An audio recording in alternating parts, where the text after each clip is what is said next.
हमसे जाना episode number 17। अस्सलाम लाइबा खान। तो मेरे प्यारी रज़ा आपके लिए एपिसोड नंबर 17 जो है वो मैं लेकर आई हूँ, क्योंकि आप लोग बहुत इसरार कर रहे हैं कि जल्द अज जल्द इस नावल को कंप्लीट करूँ। तो ये नावल जो है ना बहुत लॉन्ग है, तो इसलिए मैं इतनी जल्दी तो उसको कंप्लीट नहीं कर सकती। मुझे दूसरी स्टोरी भी जो है वो खुद से ही सारी बनानी होती है। मुझे लिखना भी खुद ही होता है स्टोरी को, और फिर उसको स्टोरी को कंप्लीट करके वीडियो को, और फिर मुझे जो है वो वॉइस ओवर खुद ही करना होता है। तो ये काफ़ी लंबा काम होता है, इसलिए मेरे लिए कभी कभी दो डबल स्टोरीज़ एक दिन में अपलोड करना बहुत मुश्किल हो जाता है। लेकिन मैं आप लोगों के लिए फिर भी कोशिश करती हूँ कि जितनी मैं बना सकती हूँ। आधे घंटे की स्टोरी बना लेती हूँ ज़्यादा से ज़्यादा, मैं इससे ज़्यादा मुश्किल हो जाता है मेरे लिए बनाना ना। तो मैं कोशिश करूँगी कि जितनी जल्दी हो सके इसको कंप्लीट करूँ, लेकिन अभी बहुत लॉन्ग स्टोरी है, अभी रहती है। तो आप लोग जो है थोड़ी थोड़ी इंजॉय करें, अच्छी लगेगी, अच्छी लग रही है ना आप लोगों को, तो चलिए थोड़ा थोड़ा करके इसको पढ़ें, आप लोगों को अच्छा लगेगा इंशाल्लाह। तो अब स्टोरी स्टार्ट करते हैं। एपिसोड नंबर जो है वो 17 है। बसीर खानज़ादा तो अपना सा मुंह लेकर रह गया था। 1 साल पहले जो कुछ तमाशा इस घर में बन गया था, वो जानता था कि जरीश इससे काफ़ी नाराज़ होगी, लेकिन इसको इसने अपने निकाह में ले लिया था। इस बात पर ही वो काफ़ी पुरसुकून सा था। पिछले 1 साल से हर रोज़ इस्लामाबाद में अपने ज़रम लाला के फ्लैट में जाकर इससे बात करने की कोशिश करता, लेकिन जरीश खानज़ादी तो इतनी जालिम और संगदिल बन गई थी कि जब भी उसे पता लगता कि बसीर खानज़ादा फ्लैट में आया है, वो अपने कमरे का दरवाज़ा बंद रखती, और जब तक वो फ्लैट से चला नहीं जाता वो कमरे से बाहर नहीं निकलती। बसीर खानज़ादा उसे बोल बोल कर थक जाता कि प्लीज़ सिर्फ एक बार मेरी बात सुन लो, लेकिन जरीश खानज़ादी अपने कान बंद किए कमरे के अंदर ही रहती। वो अपने नाना से भी काफ़ी नाराज़ थी, और इसी वजह से वो हवेली में नहीं जा रही थी। बाकी सब मलियार और अनाया बच्ची की रुखसती की तैयारियां करो, इंशाल्लाह अगले हफ्ते जुमे और हफ्ते के दिन रुखसती करेंगे। दादाजी ने अपना फैसला सुनाया, और साथ ही जरम से कहा था कि जरम बच्चे, तुम काम पर जा रहे हो तो मुझे भी साथ लेकर जाओ, मुझे अपनी नवाजी से बात करनी है। 1 साल से इसका चेहरा तक नहीं देखा, दादाजी ने शिकस्ता खोर लहजे में कहा था, और उन्हें अपनी नवासी बहुत ही ज़्यादा अजीज़ थी, और उन्हें बेहद पछतावा भी हो रहा था कि अगर 1 साल पहले वो उसे निकाह के लिए नहीं बोलते तो जरीश खानज़ादी अपने लाला के कहने पर भी निकाह नहीं करती। लेकिन इसने सिर्फ एक बार अपने नाना के कहने पर निकाह कर लिया था, और इसके बाद वो जरम के साथ इस्लामाबाद के फ्लैट में रह रही थी, और इसकी वजह से मजबूरन जरम को भी फ्लैट में रहना पड़ रहा था। वो कभी कभार ही अपने फ्लैट में ही रहा था, हवेली आता, वरना ज़्यादातर वो पिछले 1 साल से खानज़ादा हवेली में तो खुशियों की लहर ही दौड़ गई। सारे ख़वातीन अब परेशान थीं कि एक हफ्ते में इतनी जल्दी तैयारियां कैसे होंगी, लेकिन ज़रम खानज़ादा ने सबको ही पुरसुकून कर दिया कि वो सब इंतज़ामात देख लेगा। अब सब तकरीबन पुरसुकून ही थे, और ज़र महजला भी ज़रम खानज़ादा के साथ वापस रात तक हवेली पहुंच जाएंगी। और अनाया भी सुर्ख पड़ते चेहरे के साथ उठी और अपने कमरे की तरफ भारी दिल के साथ चल पड़ी थी। खानज़ादा हवेली में तो सब जैसे बिखर कर रह गए थे। वो पांचों खानज़ादों के चेहरे पर भी सुकून का शबीह तक मिलने को ना दिखता था। मलियार के चेहरे पर जहाँ हर वक्त शादाबी और सुर्ख सफ़ेद रंगत में मुस्कुराहट घुली होती थी, अब इन्हीं चेहरे को देखकर मलियार खानज़ादा की माँ का दिल कट कर रह जाता था। इसकी आंखों के नीचे गहरे स्याह हल्के मजीद नुमायां हो रहे थे। वो तो अपनी बेटी की मुस्कुराहट को देखने के लिए तड़प कर रह गई थी। बसीर खानज़ादा भी तलाक के बाद और जरिश से निकाह करने के बाद चुपचाप सा रहने लग गया था। इसके लहजे में जो गुरूर अच्छा लगता था वो अब कहीं खो कर रह गया था। इस इंसान में अना तो बाकी ही नहीं रही थी। अब तो ऐसा लगता कि बसीर खानज़ादा के लहजे में और इखलाक में आजी झलकती रहती। सनम खानज़ादा तो हवेली में पिछले 1 साल से न होने के बराबर था, लेकिन इसके चेहरे पर भी दुख को साफ महसूस किया जा सकता था। लेकिन इतना दुख भी नहीं जितना मलियार, बसीर और आरिश के चेहरे पर सब बखूबी देख सकते थे। सनम खानज़ादा अपने तीनों भाइयों को देखकर अपने गमज़दा तासुरात को छुपाकर हमेशा ही उन्हें तसल्ली दिया करता था। सनम खानज़ादा तो हमेशा ही मोहज़ला की याद में खोया रहता। कई बार वो मोहज़ला से बरलास के फ्लैट में मिल भी चुका था, और हमेशा ही मोहज़ला को देखकर उसे नए सिरे से इसके जज्बात सताते थे, और वो मोहज़ला को अपनी बाहों में कैद करने के लिए तड़प कर रह जाता। आहिस्ता आहिस्ता जैसे जैसे दिन गुजरते जा रहे थे, सनम खानज़ादा की बेताबियाँ और बेचैनियाँ अरूज पर पहुँचती जा रही थीं। वो चाहता तो जोर ज़बरदस्ती से भी अपना निकाह 2 साल पहले इनकी हवेली जाने से पहले ही करवा लेता, लेकिन नहीं, इन दोनों बहनों ने जितना सहा था, मज़ीद इनके दुख में वो इजाफा नहीं कर सकता था। इसीलिए इनकी सुकून की खातिर वो पिछले 2 सालों से आग की भट्टी में जल रहा था। अपने जज्बात पर वो किस तरह से काबू पाता था, ये बात सिर्फ ज़रम खानज़ादा ही जानता था। रातों को उठ उठ कर सिगरेट पीते वो अपने अंदर की बेचैनियों को काबू करता। जब भी वो बरलास के फ्लैट में मोहज़ला को देखता तो तड़प कर रह जाता। वो लड़की इसके अंग अंग में बेसुकूनी पैदा कर गई थी, वो भी सिर्फ खुद के लिए। मैं भी आप लोगों के साथ फ्लैट जाऊंगा, कम से कम इस बेकरार दिल को थोड़ा सुकून तो आएगा, वरना आपकी लाडली नवासी तो संगदिल और जालिम बनी बैठी हैं। जब भी जाता हूँ वो कमरे में खुद को बंद कर लेती और 1 साल से इसका दीदार तक ना हुआ। जरम खानज़ादा और दादा के गाड़ी में बैठने से पहले ही बसीर खानज़ादा गाड़ी में बैठ गया था। दादाजी ने घूर कर इसकी तरफ देखा था, लेकिन उसे कुछ बोल नहीं सकते थे। अगर वो जाना चाहता था तो इसकी मर्जी। सरम खानज़ादा ने गाड़ी स्टार्ट की और साथ ही वो सब लोग शहर की तरफ रवाना हो गए थे। मलियार खानज़ादा को अपनी तबीयत कुछ भारी भारी सी लग रही थी, इसीलिए इसने कमरे में जाकर आराम करने का फैसला किया था। पुलिस स्टेशन का सारा काम आज वो घर से करने का इरादा रखता था। कमरे में जाकर दहकते हुए सर को संभालते मलियार खानज़ादा लैपटॉप लेकर सोफे पर बैठा किसी क्रिमिनल की इन्फॉर्मेशन निकालने में लग गया था। 1 घंटे से वो मुसलसल बहती हुई नाक के साथ शदीद सर दर्द में बैठा काम कर रहा था। अभी थोड़ी देर पहले उसे औजला की कॉल आई थी कि वो उसे लेने नहीं आया, तो मलियार खानज़ादा ने अपनी तबीयत खराबी का बताकर उसे कहा था कि ज़रम दादा और बसीर उसे लेने आ रहे, तो औजला ने भी अच्छा कहकर कॉल काट दी थी।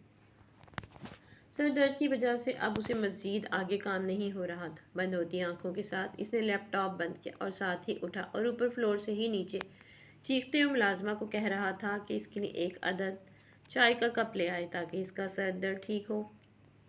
अनाया जो अपने कमरे में बैठी बुक खोले पढ़ाई करने में मसरूफ़ थी, मलियार की चीखती हुई इस बात सुनकर इसने अपने कमरे से ज़रा सा झांक कर देखा तो इसकी सुर्ख आंखों को देखते अनाया खानज़ादी को इसकी फ़िक्र हुई। अगले ही लम्हे इसने मलियार खानज़ादा के कमरे की तरफ अपने कदम बढ़ा दिए थे, क्योंकि मलियार खानज़ादा अब अपने कमरे में जा चुका था।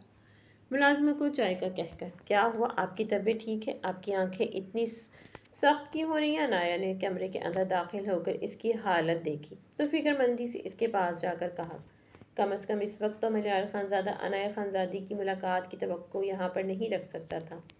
सुर्ख आंखों के साथ इसकी तरफ देखते हुए कहा था कि जाओ अपने कमरे में, मुझे तुम्हारी ज़रूरत नहीं है। अगर मुझे बुखार है या फिर तबीयत ख़राब है तो मैं खुद हैंडल कर सकता हूँ, जाओ यहाँ से, मलियार खानज़ादा ने थोड़ा रूट लहजे में कहा। तो अनाया खानज़ादी ने अपने आंसू पर काबू पाते हुए इसके करीब जाकर बेड पर बैठ गई थी।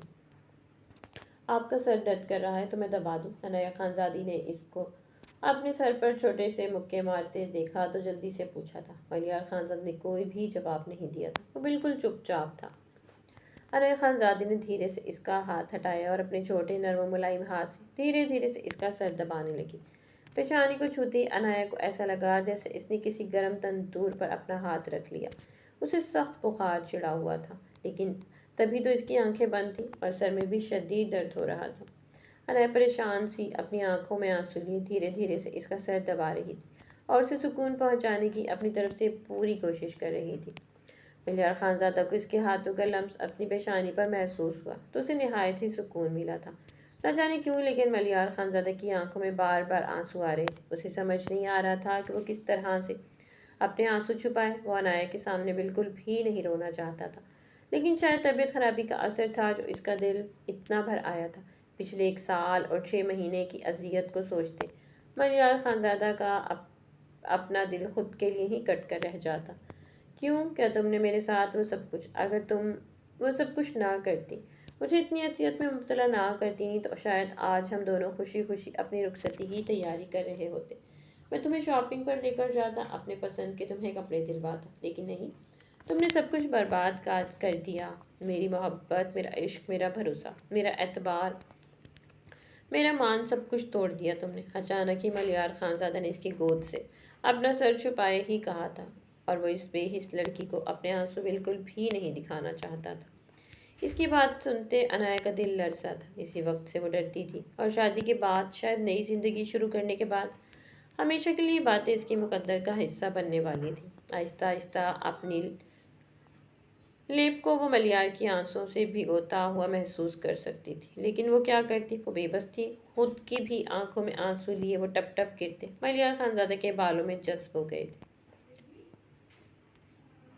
ये सारी इसी की गलती थी। ना वो इतना फ्री होती, ना ही वो यूनिवर्सिटी में इतनी गंदी लड़कियों से दोस्ती करती, और ना इनकी बातों में आती, और ना ही मलियार खानजादा को इस तरह से खुद से दूर कर पाती।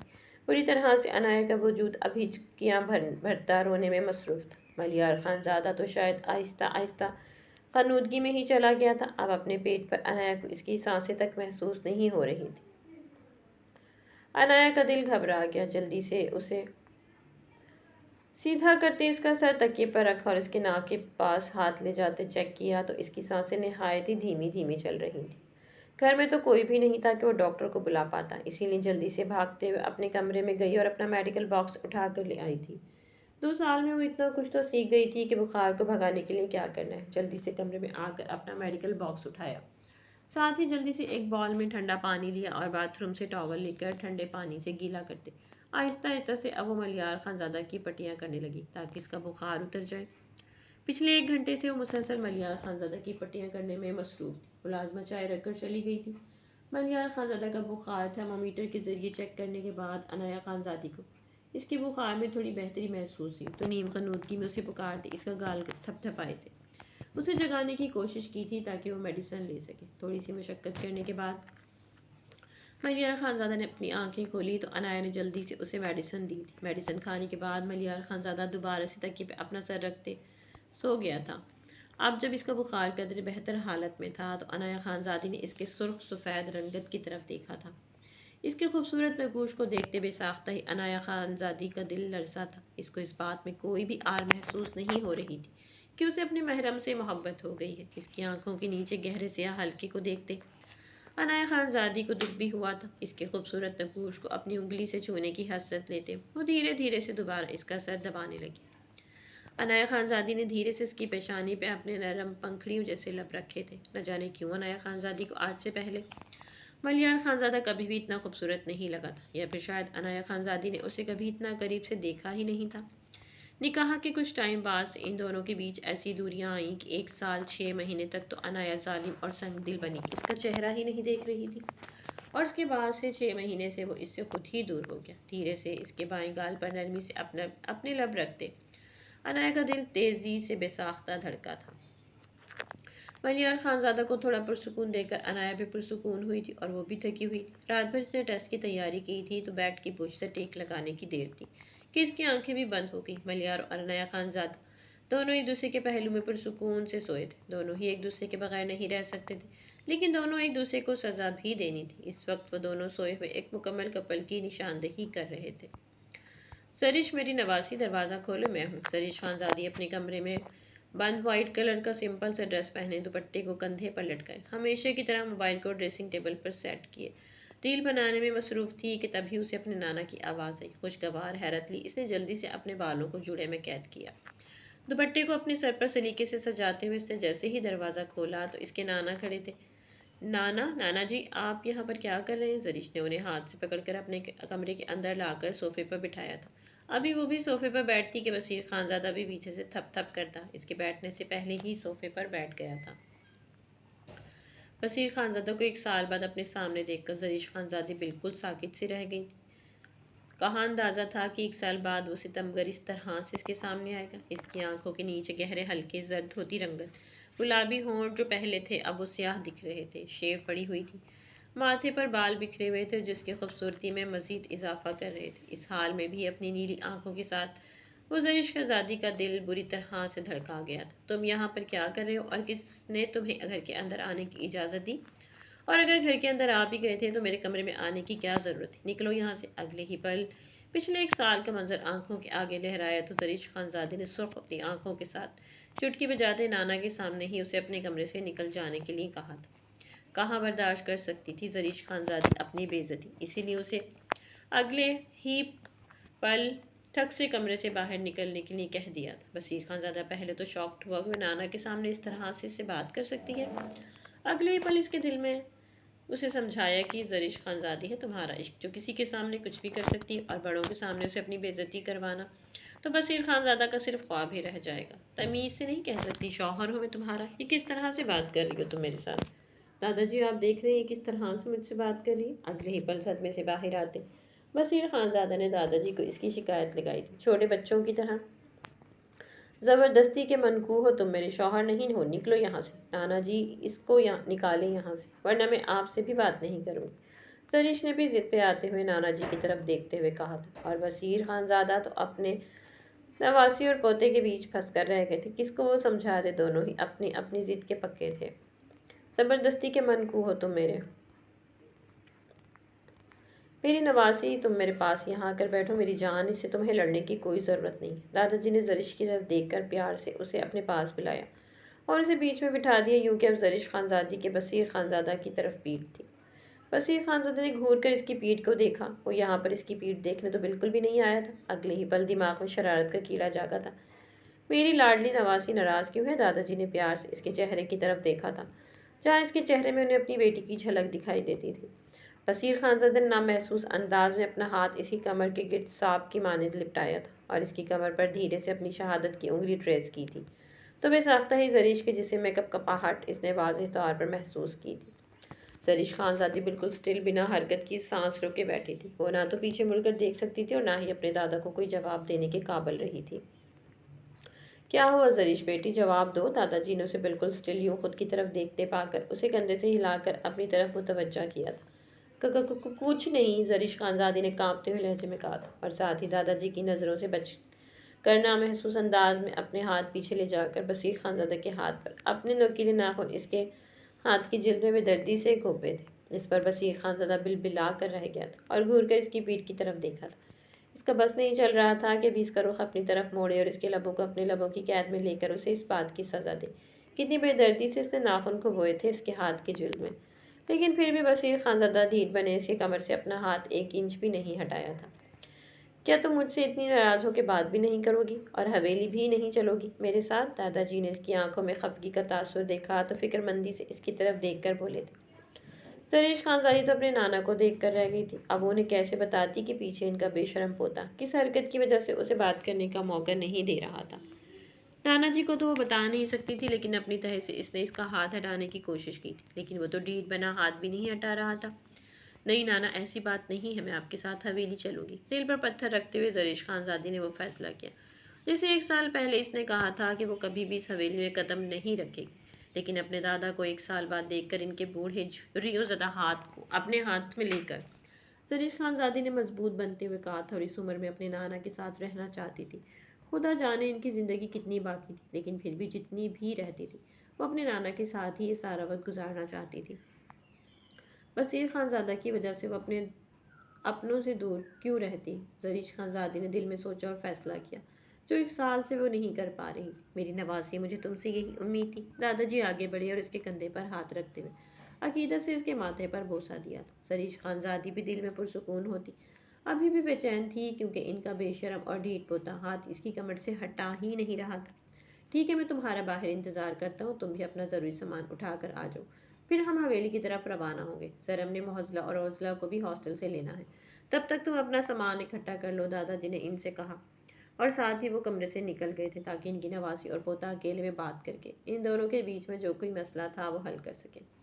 कमरे का दरवाज़ा बंद होने की देर थी। जरीश खानजादी ने झटके से अपना रुख मोड़ा और बसीर खानजादा का हाथ झटकते हुए घूर कर सुर्ख आंखों से इसकी तरफ देखा था।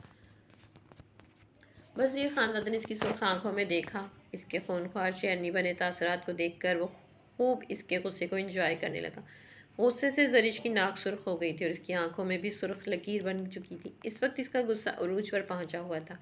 बसीर खानजादा इस बात से वाकिफ था, इसीलिए तो वो इसके गुस्से से लुत्फ उठाता शरारत भरी आंखों से इसकी तरफ देख रहा था।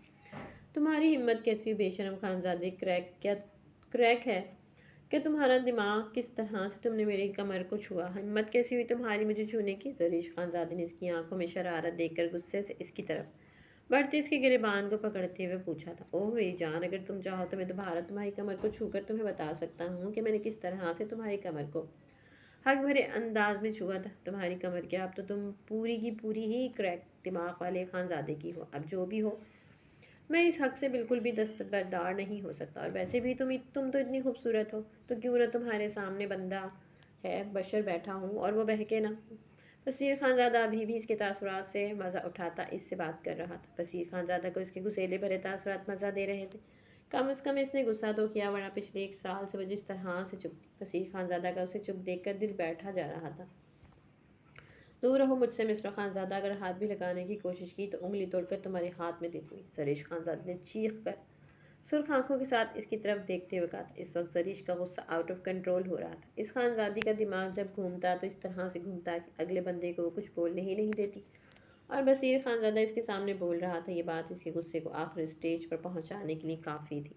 मेरी जान, गुस्सा क्यों करती हूँ? पास आओ तो तुम्हारे लबों को चूम कर बताऊँ कि बसीर खानज़ादा की दीवानगी की हद क्या है। बसीर खानज़ादा ने बहके हुए लहजे में कहा। इसकी आंखें अब सुर्खीपन इख्तियार करती जा रही थी। ज़रीश की गुर्बत इसके हवासों पर छा रही थी। पहली बार हक इस तरह से इस पर सुरूर छाया था कि बसीर खानज़ादा का दिल चाहा कि इसके होंठों को इसके शिद्दत से चूमे और उसे बताया कि क्या रखा है इसके होंठों के सिवा इस दुनिया में। इसके भरे भरे होंठ जो इस वक्त बेबी पिंक कलर के लिपस्टिक से मुज़य्यन नज़र आ रहे थे। ज़रीश खानज़ादी अब बसीर खानज़ादा को गुस्से में मज़ीद कुछ भी बोल रही थी, लेकिन बसीर खानज़ादा का दिमाग तो इस वक्त इसके हिलते जुलते होंठों में रुक सा गया था। गायब दिमागी के साथ बसीर खानज़ादा इसके बेबी पिंक होंठों को देख रहा था, जो इसका जब्त शिद्दत से आजमा रहे थे। तुम सुन भी रहे हो मैं क्या कह रही हूँ तुम्हें? ज़रीश खानज़ादी जो कब से उसे गुस्से से बातें सुना रही थी, उसे स्टिल अपने होंठों की तरफ देखता पाकर गिरेबान से पकड़कर झंझोड़ डाला था। मेरी जान, में क्यों सुनूं तुम्हारी बातें? तुम्हारे होंठ इस कदर नरम दिख रहे हैं कि मेरा दिल चाह रहा है कि इन्हें अपने लबों में भरकर इस कदर रोमांटिक अंदाज में चूमूं, तुम्हारी सांसों में तलातम बर्पा कर दूं। ज़रीश खानज़ादी को ख़तरे की घंटियां अपने इर्द गिर्द महसूस हो रही थी। वो क्रैक दिमाग वाला खानज़ादा अब अपने ट्रैक से नीचे उतर रहा था। इसकी बातें इस कदर बेबाक और बोल्ड थी, ज़रीश खानज़ादी को बिल्कुल भी अंदाज़ा नहीं था। दिल तो इसका पहले ही धड़क रहा था जब से उसे देखा था, लेकिन बेबाक और बोल्ड बातें करते हुए इसकी जान भी आधी कर रहा था। लेकिन खैर, ज़रीश खानज़ादी अपने तासुरात छुपाने में माहिर लड़की थी। वो अभी भी ऐसा हुआ। अगले ही पल ज़रीश ने जल्दी से अपने चेहरे के तासुरात को सख्त बनाते हुए इसका हाथ पकड़ा और गुस्से से इसके सुर्ख सफ़ेद हाथ पर अपने नोकीले मोतियों जैसे दांत काट दिए थे। बसीर खानज़ादा मुस्कुरा कर रह गया था, अपनी जंगली बिल्ली बनी बीवी की तरफ देखा था। शायद वो पहला ऐसा शौहर था जो अपनी बीवी के लम्स को महसूस करने के बजाय इसके दांतों का लम्स अपने हाथ पर महसूस कर रहा था। बसीर खानज़ादा ने उसे रोकने की बिल्कुल भी कोशिश नहीं की थी। ज़रीश खानज़ादी भी अपनी पूरी कुव्वत से इसके हाथ पर अपने दांत गड़े हुए थी। ज़रीश खानज़ादी ने दिल खोलकर पूरी कुव्वत से इसके हाथ में अपने दांत गाड़े थे और अपनी मर्जी से जब वो पीछे हुई और इसके हाथ की तरफ देखा तो उसके नुकीले दांतों का निशान वाज़ेह इसके सुर्ख सफ़ेद से हाथ पर नज़र आ रहा था। इस आसपास की सारी जगह सुर्ख हो गई थी और इसके हाथ से हल्का हल्का सा खून भी रिसने लगा था। लेकिन इस जालिम क्रैक दिमाग वाले बेशरम खानज़ादे ने उसे रोकने की बिल्कुल भी कोशिश नहीं की थी। अब मेरी बारी। ज़रीश खानज़ादे ने जैसे ही इसकी आंखों की तरफ देखा, बसीर खानज़ादा ने आंखों में चमक ली इसकी तरफ देखा था। बेसाख्ता ही ज़रीश खानज़ादी का दिल धड़का था। क्या वो इससे अपना बदला लेगा? जिस तरह से इसने अपने दांत इसके हाथ में अपनी पूरी कुव्वत से गाड़े थे, क्या बसीर खानज़ादा भी ऐसा करने वाला था? ज़रीश खानज़ादी अगले ही पल जल्दी से सोफे से उठी और कमरे से बाहर भागने ही वाली थी कि बसीर खानज़ादा ने इसका हाथ पकड़ा और एक ही झटके में सोफे पर गिराया था। खुद इसके ऊपर साया फगन हुआ था। कहाँ मेरी जान, मेरे जज्बातों में तूफान लाकर तुम इतनी आसानी से अपना आप मुझसे नहीं छुड़वा सकती, बसीर खानज़ादा ने इसकी खूबसूरत सी आंखों में देखते हुए कहा। और वो वही लम्हा था जब ज़रीश खानज़ादी ने बसीर खानज़ादा का पहला प्यार भरा लम्स अपनी आंखों पर महसूस किया था। बेसाख्ता ही इसका दिल डूब कर उभरा था। माना कि वो जितनी भी चाहे कॉन्फिडेंट लड़की थी, लेकिन इस तरह से कोई पहला मर्द ही इसके करीब आया था और उसे इतनी करीब से छुआ कि ज़रीश खानज़ादी भी और लड़कियों की तरह मदहोश हुई थी। बसीर खानज़ादा ने मुस्कुराकर इसकी बंद आंखों को देखा था। इसकी लरजती हुई पलकों को देखकर बसीर खानज़ादा को हैरत हुई थी कि वो इतनी कॉन्फिडेंट लड़की इसकी गुर्बत में आकर कांप रही है। बसीर खानज़ादा उसकी इस शर्म हया देखकर मज़ीद अपनी दीवानगी से इश्क हुआ था। शिद्दत से वो इसके लबों पर झुका और इसका पहला होंठों का बोसा लेते हुए बसीर खानज़ादा ने इस पर बिल्कुल भी रहम नहीं किया था। शिद्दत से वो इसका मुंह खोले इसके होंठों को इतनी बेदर्दी से सक कर रहा था कि ज़रीश खानज़ादी को लगा कि इसका आखिरी लम्हा है। बसीर खानज़ादा इसके फलाए लब को अपने दोनों लबों में भरे रोमांटिक अंदाज में चूम रहा था और साथ ही साथ इसकी ज़बान से छेड़खानी करते हुए वो जरीश के चेहरे को दोनों हाथों में भरे अपने अंगूठे से इसके कान की लो को भी सहला रहा था। जरीश खानजादी को अपने जिस्म में शरारे से फूटते महसूस हो रहे थे। वो किस कदर बेदर्दी से उसे छू रहा था। अभी थोड़ी देर पहले जहाँ थोड़ी रहमदिली जो इसके दिल में पैदा हुई थी वो दोबारा से बसीर खानज़ादा के लिए ख़त्म हो गई थी। जरीश खानज़ादी ने अपना हाथ बेदर्दी से इसके पीठ पर मुक्कों के अंदाज में मारा था कि बसीर खानज़ादा को अपनी पीठ में जलन महसूस हो रही थी, लेकिन इसके बावजूद वो झुका शिद्दत से इसके लबों को छोड़ने का नाम ही नहीं ले रहा था। बसीर खानज़ादा 5 मिनट बाद उससे अलग हुआ और जरीश को देखा जो बिगड़े हुए तनफ्फुस के साथ अपने सांसों को संभालने की कोशिश में हलकान हो रही थी। बसीर खानज़ादा जानता था कि अभी इसका शेरनी मूड ऑन हो जाएगा और वो उसे बिल्कुल भी नहीं छोड़ने वाला था। शर्म हया सिर्फ तब तक थी जब तक वो उसे नरमी से छू रहा था, लेकिन अब इसकी शर्म हया गुस्से में तब्दील हो चुकी थी। जरीश खानजादी को 3 मिनट लगे थे अपना बिगड़ा हुआ तनफ्फुस बहाल करने में और अपनी सांसों को दुरुस्त करने में। इसकी सांसों को रवानी में आने की देर थी। जरीश खानजादी ने इसको अपने ऊपर से हटाया और ख़ुद सोफे पर बैठकर उसे बिना कुछ भी समझने का मौका दिया इसके बाएं गाल पर शिद्दत से झुककर अपने नोकीले दांत वहाँ पर गाड़े थे। इस बार मौका ऐसा नहीं था कि बसीर खानजादा उसे रोकता।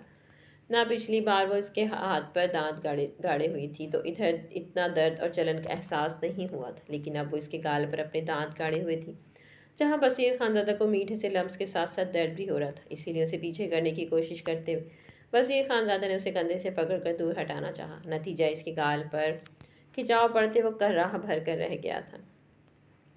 जरीश खानजादी भी अपनी मर्जी से पीछे हुई इसके गाल पर नज़र पड़ी तो वो सुर्ख सी पड़ गई थी। इसका गाल भी बिल्कुल इसके हाथ की तरह सुर्ख पड़ गया था और वहाँ भी हल्का हल्का खून रिस रहा था। तुम्हारा दिमाग ख़राब है क्या? यहाँ पर इतनी ज़ोर से दांत गाड़ने की क्या ज़रूरत थी? अपने दांत यहाँ पर गाड़ती, मीठा मीठा लम्स महसूस होता तो शायद मैं भी बहक कर तुम्हारे दिल के मकाम पर लव बाइट बना लेता। वसीर खानजादा तो मज़ीद बहक गया था। जरीश को लगा था कि अभी वो इस पर गुस्सा करेगा, लेकिन ऐसा बिल्कुल भी नहीं हुआ था। अब आज तो सब कुछ उलट ही हो रहा था। जरीश जितना चाह रही थी कि वो उस पर गुस्सा करे, लेकिन बसीर खानजादा को तो आज गुस्सा ही नहीं आ रहा था। उसके हर एक्ट पर अमल को पॉजिटिव में लेकर मज़ीद पॉजिटिव ही जा रहा था। अब तो इसकी आंखों में जज्बात का ठाटे मारता समंदर देखकर जरीश उठी और अगले ही पल कमरे से छपाक से गायब हो गई थी। अरे मेरी जालिम बीवी, इस निशान को छुपाने में मेरी मदद तो करो। अपना पेंट मेकअप से मेरा ये निशान तो छुपाओ, वरना मैं किसी को मुंह दिखाने के काबिल ही नहीं रहूँगा। क्या तुम्हें अच्छा लगेगा तुम्हारे लाला के सामने, बाकी सबके सामने मेरे निशान सब लोगों को दिखाता फिर? जल्दी से कमरे में वापस आओ। बसीर खानजादा ने बिना बाहर अपने दादा के मील बैठने का लिहाज की जोर से जरीश खानजादी को बुलाया था। सच शुक्र के दादा दूसरे कमरे में बंद आराम फरमा रहे थे। 4 घंटे के सफ़र से शायद वो थक गए थे, इसलिए इनकी आंख लग गई थी और उन्होंने इस बेशरम क्रैक दिमाग वाले खानजादे की कोई भी बात नहीं सुनी थी। दरेश खानजादी किचन में गई और पानी का ग्लास कटाकट पीने के बाद इसकी बात सुनते खुद को कोसती हुई वो दोबारा से कमरे में आई और उसे देखा जब शीशे के सामने खड़े होकर अपने निशान का भरपूर नज़ारा कर रहा था। ये निशान तो छुपा दो ना, मैं किसी को मुंह दिखाने के लायक ही नहीं रहूँगा। सब सोचेंगे कैसी बीवी है बेशरम कहीं की। अपने शौहर के गाल पर दांत काट दिए। बसीर खानदाद ने मासूम सा चेहरा बनाते हुए जरीश की तरफ देखा था और जरीश को इस वक्त इतना गुस्सा आ रहा था कि इसके मासूम चेहरे पर भी उसे बिल्कुल भी प्यार नहीं आ रहा था। सीधे करके यहाँ पर खड़े हो जाओ, मैं कुछ करती हूँ, जरीश खानदादी ने भाग खाने वाले अंदाज में कहा और साथ ही टेबल से अपना सामने पड़ा कंसीलर उठाकर हल्का सा अपने हाथ पर लगाया और साथ ही इसके गाल पर अपनी उंगली से बेदर्दी से लगा मला था। बसीर खानजादा मुस्कुराकर इसके चेहरे की तरफ ही देख रहा था। बसीर खानजादा को इसके होंठ थोड़े थोड़े से सूजे हुए नजर आए। इसने इतनी बेदर्दी से इसकी सांसें घुटी थी कि जरीश खानजादी के होंठ ही भूल गए थे।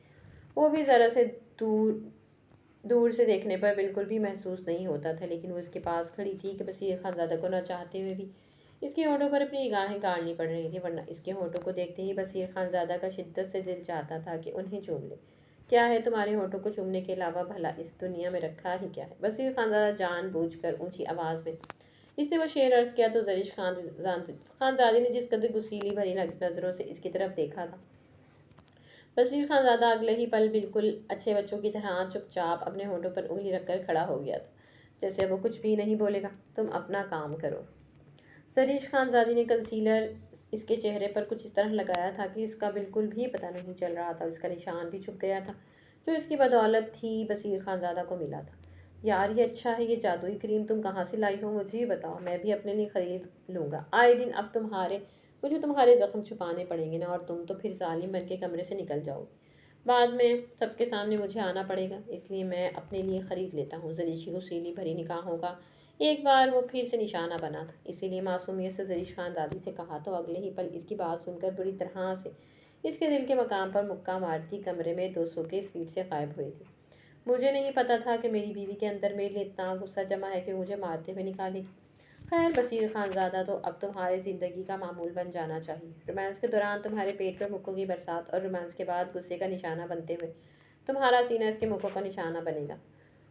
वाह रे वाह, क्या ही नसीब पाई थी बसीर खानज़ादा ने। अपनी बीवी के हाथों कुट खाने वाला वो पहला शौहर था।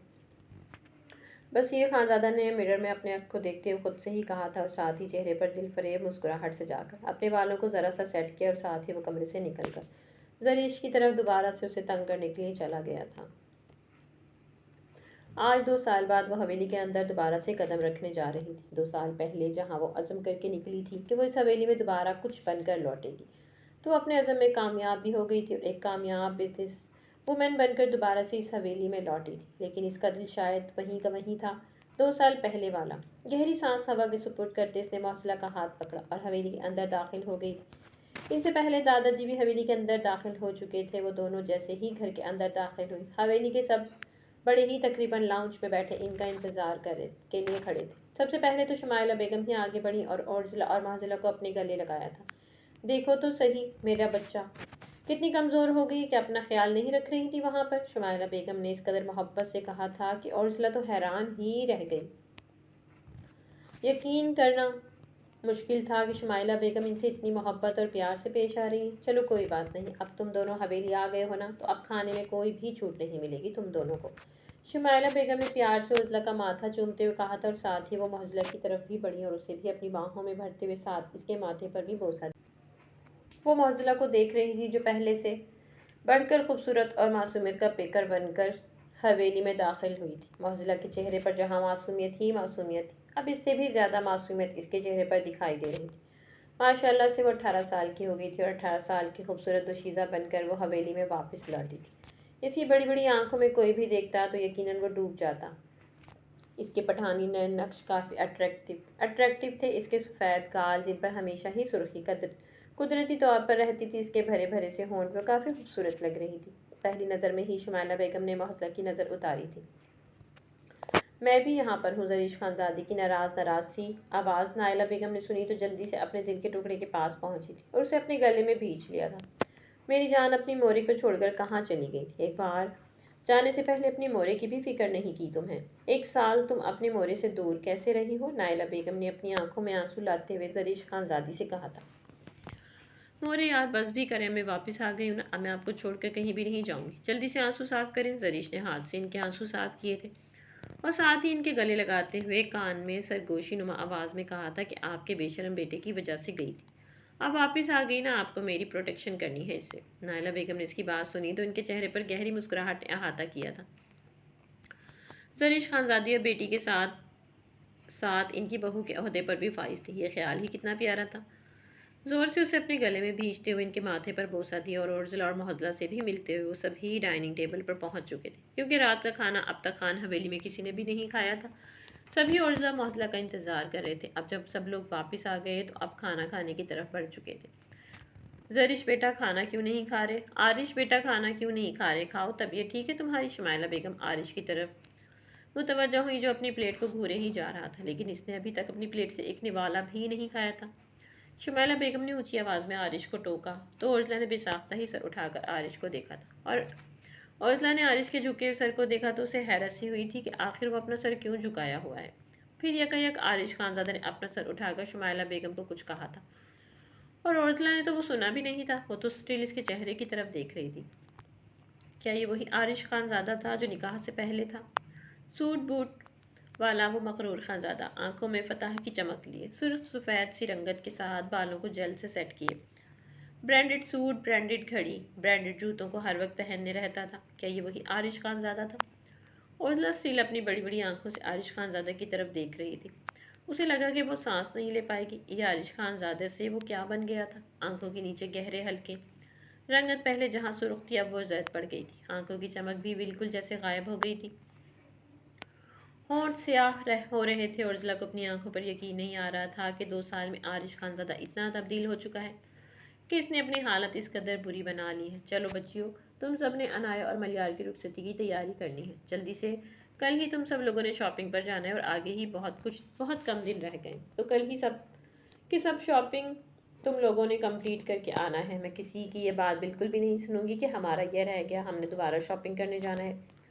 नायला बेगम ने सभी लड़कियों को सख्ती से ताकीद की थी। लाला औरजला ने कुछ हैरत से मलियार की तरफ देखते हुए कहा था। रुखसती के नाम पर मलियार खानजादा के चेहरे पर मुस्कुराहट बिल्कुल भी नहीं आई थी। इसकी आंखें बिल्कुल वीरान और तासरात बिल्कुल स्पॉट थे और उर्जिला को कुछ हैरत सी हुई थी। ऐसा कैसे हो सकता था कि जिससे अनाया पर वो जान छिड़कता था। और रुखसती की बात आई और वो खुश ना हो बेसाख्ता ही उर्जिला ने अनाया की तरफ देखा था, तो वो भी आंखों में नमी लिए मलियार खानजादा की तरफ ही देख रही थी। हाँ यार, तुम दोनों को बताने का मौका ही नहीं मिला, सबने कल ही सब कुछ डिसाइड किया है। अब तुम दोनों आ गए हो तो सब कुछ देख लेना। मलियार खानजादा ने उर्जिला की हैरत भरी नज़रों में देखते हुए मुस्कुरा कर कहा था, लेकिन इसकी मुस्कुराहट इसकी आंखों तक नहीं पहुंची थी। इसकी मुस्कुराहट फेक नज़र आ रही थी। उर्जिला देख सकती थी। बाद में बात करने का सोचते हुए उर्जिला ने हाँ में सर हिलाया था। सूखी लकड़ी अब तो तुम्हारी जान भी बन गई है, तो अब मैं तुम्हें मोटी बोल सकता हूँ। सब चुप हुए तो बटलास खानजादा के अंदर शरारत का कीड़ा जागा था और वो अपनी छोटी बहन को तंग करने लग गया था। लाला, आप तो बात ही मत करें मुझसे, मैं आपसे सख्त नाराज़ हूँ और अगर मुझे बनाने की कोशिश करेंगे तो मैं मानूंगी नहीं। मौजला ने बरलास की तरफ देखते हुए कहा था। यार मेरी मोटी छोटी सी शहजादी, नाराज़ क्यों होती हो? एक कप चाय की ही तो बात है ना, बना कर दे देता हूँ मैं तुम्हें अभी। बरलास खानजादा ने दोबारा से शरारत से इसकी तरफ देखते हुए कहा था। तो इस बार मौजला की छोटी सी नाक पर गुस्से को देखते बेसाख्ता वो कहा लगा उठा था और कहा कि अरे देखो तो सही कि मेरी मोटी सी बहन को गुस्सा आ रहा है। बरलास ज़्यादा पेट पर हाथ रखे हंस रहा था। वो इस वक्त इस कदर क्यूट लग रही थी कि बरलास खानजादा का उसे और तंग करने का दिल चाह रहा था। लाला बरलास खानजादा को चुप न होते देख मौजला ने मासूमियत भरी आवाज़ से मलियार खानजादा को पुकारा था और 2 साल बाद इसका पुकार को सुनते मलियार खानजादा के चेहरे पर अब वाकई में ही मुस्कुराहट आई थी और बरलास खानजादा को घूर कर देखते हुए कहा था कि अब तुम्हारी ये सज़ा है कि कल शॉपिंग गुड़िया सारी की सारी तुम्हारे पैसों से ही करेगी। मलियार खानजादा ने बरलास खानजादा को सज़ा के बारे में बताया तो सदमे में चला गया था। क्या वो नहीं जानता था कि इसका बैंक बैलेंस इसकी गुड़िया सारा खाली कर देगी सिर्फ और सिर्फ उसे सज़ा देने के लिए? लेकिन मेरे पास तो पैसे ही नहीं है, मैं तो कोई काम धंधा ही नहीं करता, मैं तो बस इधर उधर से ही इतने ले लेता हूँ। बरराज खानज़ादा ने मासूम सा चेहरा बनाते बशीर खानज़ादा की तरफ देखा था, जैसे कि वो इसका आखिरी सहारा और वही अब उसे बचा सकता। लेकिन बशीर खानज़ादा ने मुस्कुराकर इस मामले में इसकी कोई मदद नहीं की थी। हाँ हाँ मेरे भाई, जैसे कि मैं जानता नहीं हूँ कि तुम्हारे बैंक के अकाउंट में इस वक्त कितने पैसे पड़े हुए हैं। मलियार खानज़ादा ने घूर कर बरलास खानज़ादा ने कहा तो रोनी सूरत बनाते हुए चुप बैठ गया था।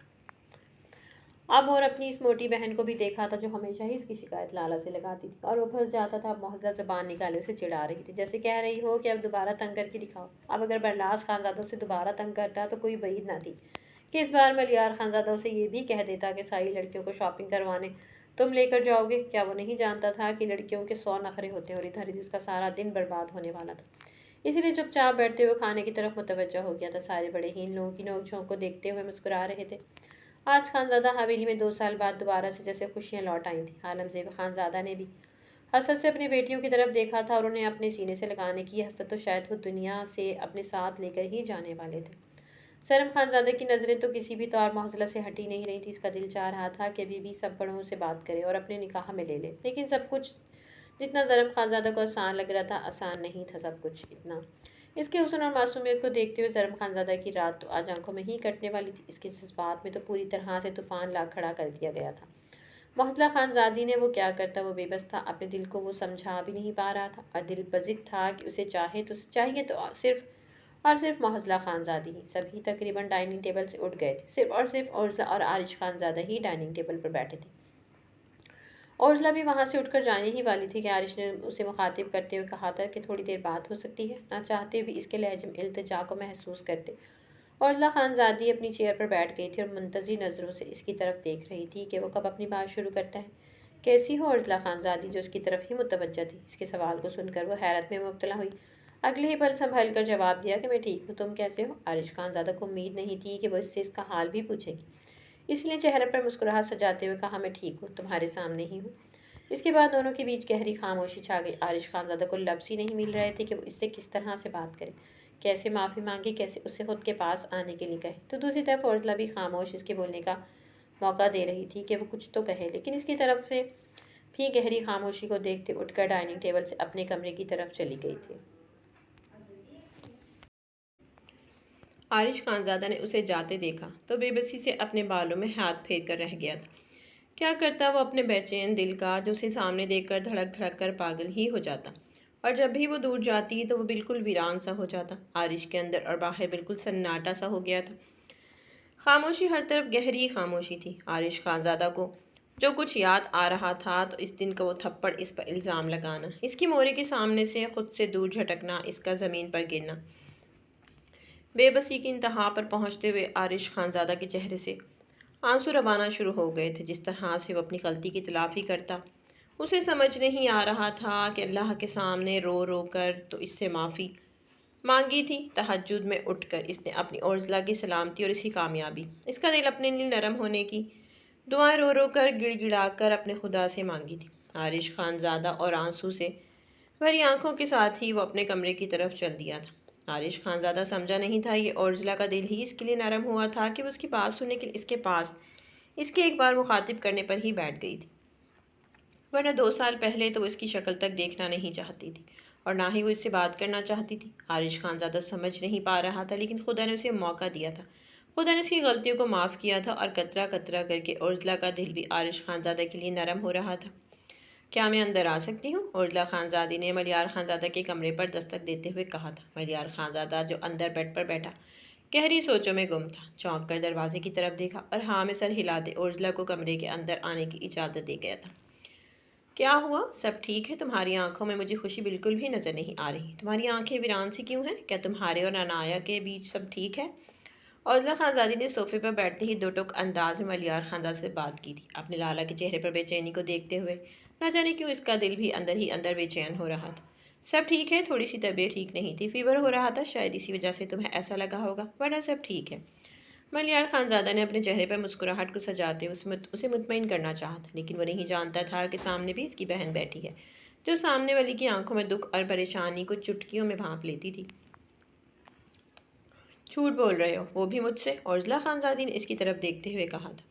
मैं तुम्हें क्या ही बताऊं, अनाया ने मुझे ऐसे चोट पहुंचाई है जिसके बारे में मैं तसव्वुर भी नहीं कर सकता था। तुम्हें पता है, इसने मेरा इश्क, मेरा एतबार, मेरा मान, मेरा भरोसा सब कुछ पल में ही तबाह करके रख दिया है। इसने मुझ पर किसी और को फौकियत दी अजियत के बारे में तुम जान भी नहीं सकती किस तरह से मैंने अपने दिल को काबू में रखा है।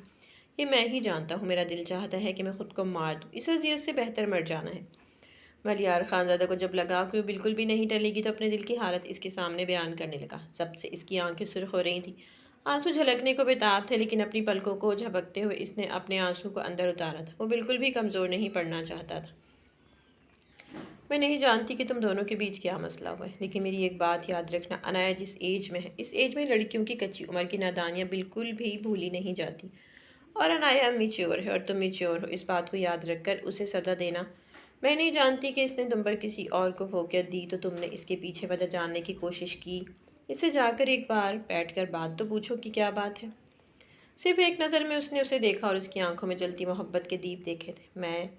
मैंने वो तुमसे मोहब्बत कर बैठी और इस वक्त मेच्योर है और तुम एक मेच्योर मर्द हो, तो पास बिठाकर उसे समझाकर इसकी पूरी बात तहम्मुल से सुनो तो सही, शायद तुम दोनों के बीच जो भी गलत फहमियाँ हों, जो भी गलतियाँ हों, वो सब कुछ सॉर्ट आउट करो। औरजला ने तहम्मुल से मलियार खानज़ादा की तरफ देखते हुए कहा था। मलियार खानज़ादा की हालत को देखते हुए औरजला को अंदाज़ा हो रहा था कि किस कदर पेचीदा है। ठीक है, तुम्हारे कहने पर मैं एक बार बैठकर इसी ज़बानी बात सुनने की पूरी कोशिश करूँगा। मलियार खानज़ादा ने औरजला की तरफ देखते हुए तहम्मुल भरे अंदाज में कहा था।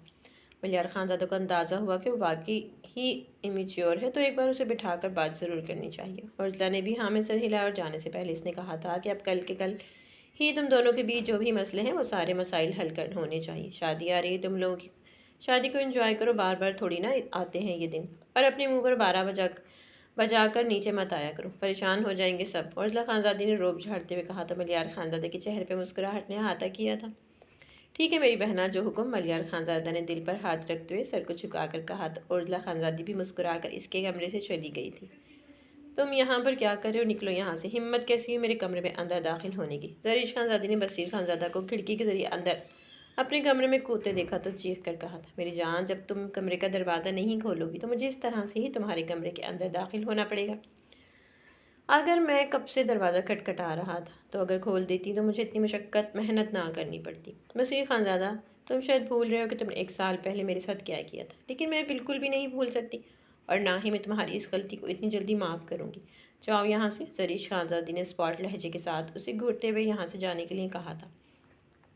मैं तुमसे ताउम्र माफ़ी मांगने के लिए तैयार हूँ, बस तुम ताउम्र मेरे साथ मेरे दिल के अंदर हो। जानता हूँ कि मैंने ज़बरदस्ती की है तुम्हारे साथ, तुम्हें दुख पहुँचाया है, लेकिन यकीन करो जो भी मैंने किया इसमें हम दोनों के लिए ही बेहतरी है। तुम भी तो मुझसे मोहब्बत करती हो ना, अब क्यों दूर भाग रही हो मुझसे, क्या हो गया है?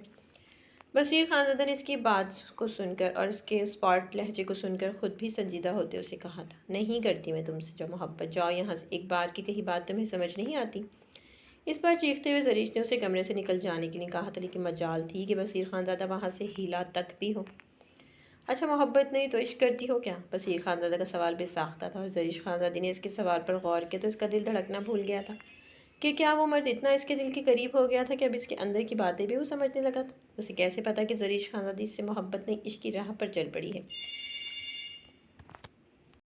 जाओ यहाँ से, मैंने तुम्हें कहा ना। अपने अंदर के चोर को छुपाने के लिए ज़रीश ने इस बार धीमे लहजे में उसे जाने के लिए कहा था। चले जाऊँगा, मैं तो सिर्फ तुम्हें एक गुड नाइट किस करने के लिए आया था। अब देखो मैं रहा सिंगल, अब जब मुझे एक खूबसूरत सी बीवी मिल गई तो भला क्यों मैं अपने अंदर के तूफ़ान को संभाल कर रखूँ। एक गुड नाइट किस दो तो मैं पक्का चला जाऊँगा। बस ये खानज़ादा ने मासूमियत से कहा तो ज़रीश खानज़ादी मुँह खोले उसे देख कर रह गई थी। किस कदर बेबाक था वो, ज़रीश खानज़ादी को अंदाज़ा नहीं था। तुम्हारी गुड नाइट किसको, तो ऐसी की तैसी। ज़रीश खानज़ादी ने बेड पर से अपना पिलो उठाकर खींचकर इसके चेहरे का निशाना लेते हुए उसे मारा था, लेकिन बर वक्त बशीर खानज़ादा ने पिलो को अपने हाथ में पकड़ते हुए कैच किया था और इसके करीब जाते हुए इसके कमर में हाथ डालते खुद के करीब किया। खाली मोहब्बत से बात नहीं बनेगी, तुम्हें चुम्मी शुम्मी भी देनी पड़ेगी। बशीर खानज़ादा ने इसके कान में झुकते हुए शेर कहा और साथ ही इसके कान के लोग अपने दांतों तले दबाया तो बेसाख्ता ही ज़रीश के हाथों की गिरफ्त इसके शर्ट पर मजबूत हुई थी। तो मैं प्यारे रीडर्स, उम्मीद करती हूँ कहानी आपको अच्छी लगी। कहानी अगर आपको अच्छी लगी तो कमेंट बॉक्स में अपनी कीमती राय का इज़हार ज़रूर किया करें। और मैंने इस एपिसोड को जो है आप लोगों के लिए लॉन्ग कर दिया ताकि आप लोग इंजॉय करें। तो मिलते हैं नेक्स्ट कहानी के साथ, तब तक के लिए अपना ख्याल रखिएगा। अल्लाह हाफ़िज़।